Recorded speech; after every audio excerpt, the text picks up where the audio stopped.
Teman-teman masih ada yang ingat sama Vivo T series? Kalau nggak salah terakhir itu Vivo bawa seri T itu T1 deh, sekitar tahun 2022. Habis itu kayak ya udah menghilang aja dan nggak ada penerusnya yang masuk resmi ke Indonesia.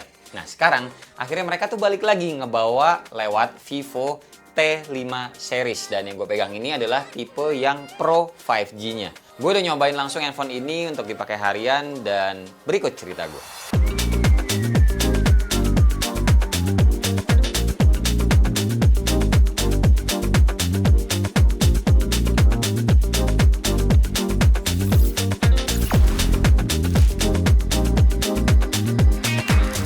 Hai semua gowasa, kayak biasa kita mulai dulu dari kotaknya.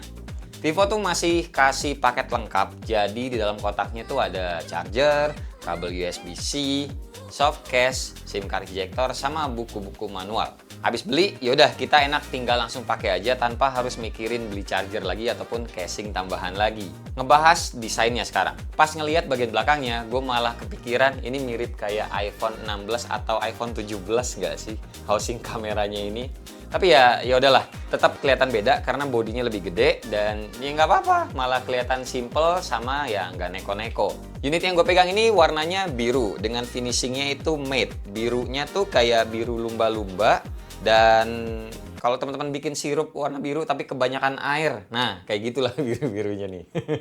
Enaknya di bagian back covernya ini yang matte nggak gampang nyeplak sidik jari. Memang materialnya juga masih polikarbonat, tapi ya pasti pegang nggak kerasa murahan. Apalagi ya udah sih kita juga pegangnya pakai casing gitu kan. Buat bobotnya sendiri atau beratnya sekitar 195 gram dengan ketebalannya yang cuma 7,6 mm. Jadi masih nyaman dipakai sehari-hari dan nggak berasa berat juga di tangan. Masuk ke bagian layar, Vivo ini ngasih panelnya AMOLED Full HD Plus, refresh rate-nya sampai 120 Hz. Dan karena udah AMOLED, jadi fingerprint-nya udah di dalam layar, yang menurut gua selalu ngasih kesan lebih premium lah ketimbang fingerprint yang adanya tuh di tombol power. Soal kualitas layar juga ini nggak ada yang gua keluhin sih. Warnanya ya cerah, responsif, dan pas dipakai outdoor juga masih nyaman-nyaman aja dilihatnya. Terus buat teman-teman yang suka nanyain soal always on display di handphone ini ada, cuma ya emang nggak nyala terus-terusan, dia bakal mati dengan sendirinya. Oke, sekarang lanjut ngomongin performanya. Vivo T5 Pro ini pakai chipsetnya MediaTek Dimensity 7400. Unit yang gue pegang ini RAM-nya 8GB, storage-nya 128GB, tapi udah UFS 3.1. Dan kayak biasa kita lihat tes benchmarknya. Ini gua udah nyobain pakai Antutu versi 11, tembus 933 ribuan poin, jadi nggak nyampe sejuta. Terus Geekbench buat yang single core dapat 992 poin dan multicore-nya di 2718 poin. Dan PCMark dapat 10 ribuan poin. Kalau ngelihat dari hasil skornya, ini gue ngeliatnya sih emang bukan chipset yang paling kenceng ya di kelasnya. Tapi setelah dipakai beberapa hari buat kebutuhan yang harian aja, rasanya tuh udah lebih dari cukup sih. Kayak scrolling, multitasking, terus buka banyak aplikasi yang males kita tutup. Browser lah, galeri lah, Instagram lah, WhatsApp lah. Sampai main game itu kenanya ya masih nyaman. Cuma ya jangan berharap game-game yang mentok kanan di semua lini game berat kayak gitu ya, bukan. Tapi kayak game-game ringan aja lah, kayak Mobile Legends juga masih oke. Terus juga Vivo ngasih fitur bypass charging yang menurut gue tuh lumayan berguna buat teman-teman yang sering main game sambil ngecas, nge-war ML gitu misalkan. Dan kalau ngomongin softwarenya, Vivo T5 Pro ini udah jalan di Android 16 pastinya bawaan lahir serta Origin OS 6. Dan Vivo juga janji ngasih update Androidnya sampai 2 generasi dan juga security update selama 4 tahun. Lumayan lah. Ngomongin fitur-fitur AI-nya juga udah lumayan lengkap. Ada AI creation, ada AI transcript assist juga, sampai beberapa fitur editing foto berbasis AI yang sekarang emang lagi banyak dicari orang, ya kayak AI erase. Kalau ngomongin kamera, menurut gue ini salah satu bagian yang cukup oke juga. Kamera utamanya itu pakai sensor Sony IMX882 50 megapiksel resolusinya. Hasil fotonya tuh tipikal Vivo banget sih kalau menurut gue. Warnanya ya termasuk enak dilihat. Dynamic range-nya juga oke, dan biasanya langsung jadi tanpa perlu banyak editing lagi untuk kita posting ke sosmed.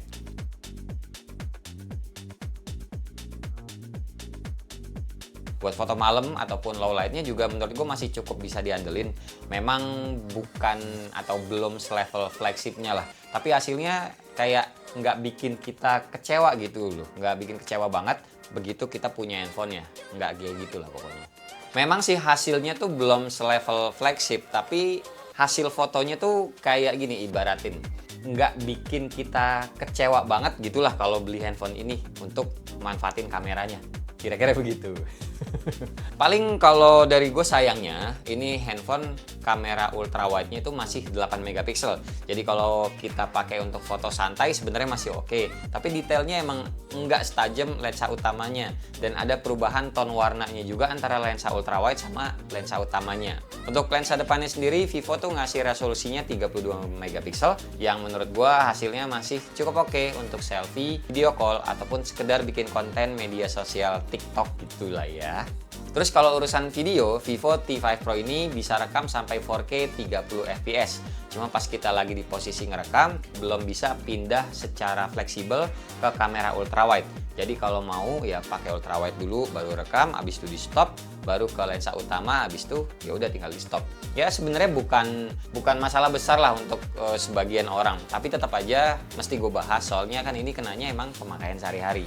Pokoknya intinya kalau teman-teman mau ngerekam pakai ultrawide itu cuma mentoknya di 1080p 30 fps. Begitu kita pindahin ke 60 fps itu lensa ultrawide-nya jadinya tidak bisa. Vivo T5 Pro 4K 30 fps ini stabilisasinya gua onin. Jadi ini kita cobain resolusi paling tingginya ya. Dan ini kalau dibawa jalan kaki biasa dengan satu tangan seperti ini. Terus coba ini kan 1x diubah jadi 2x, terus kita mentokin bisa sampai 10 kali zoom. Wah nggak kebaca ya, itu yang di mesin ini harusnya tulisannya GB Racing. Balik lagi ke 1, karena digital jadi zoom in zoom outnya itu emang patah-patah gitu. Cuma ini untuk autofokusnya dia patah-patah juga sih, nggak smooth sih. Nih tuh tulisannya GB Racing. Oke. Habis ini coba resolusi yang lain ya. Oke, ini 1080p 60 fps. Dipegang tangan satu juga aja, dibawa jalan kaki biasa. Ini juga dari 1x gua coba ke 2x. Seperti ini. Kalau dimentokin sampai 10 ya tekstur daunnya nggak kelihatan sih, jadi kayak cat air. Balik lagi ke 1, suara motor.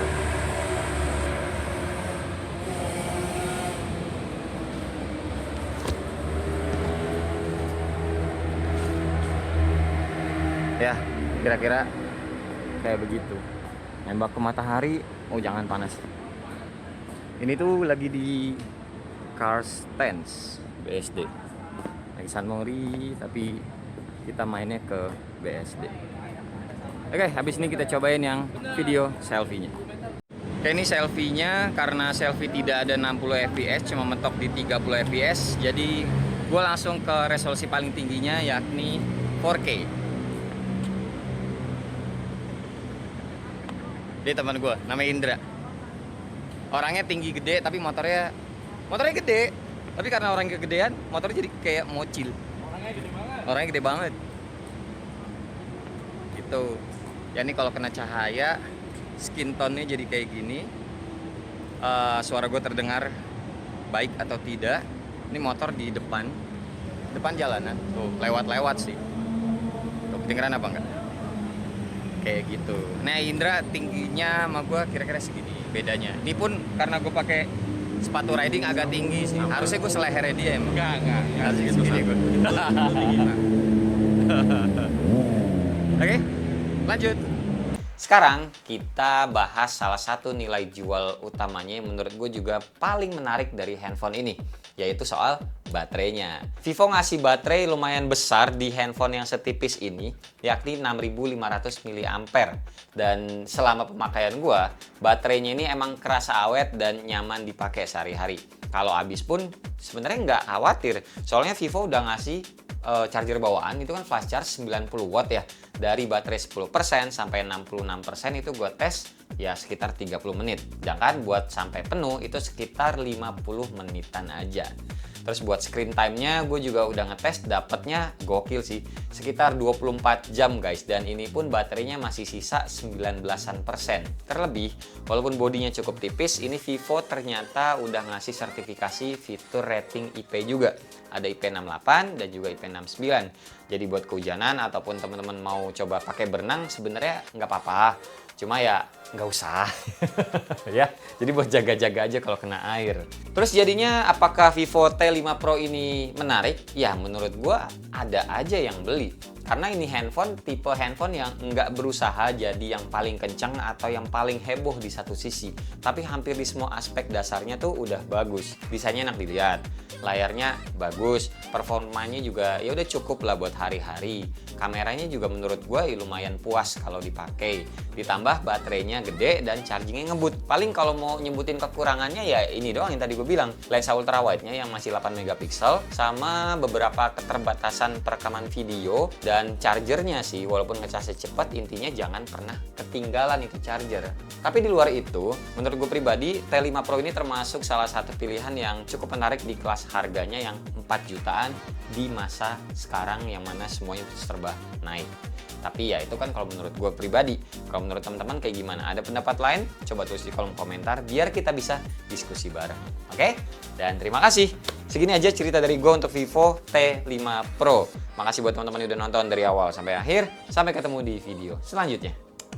Bye-bye. Cheers. Hampir salah. Mau gini lagi guys. Cheers.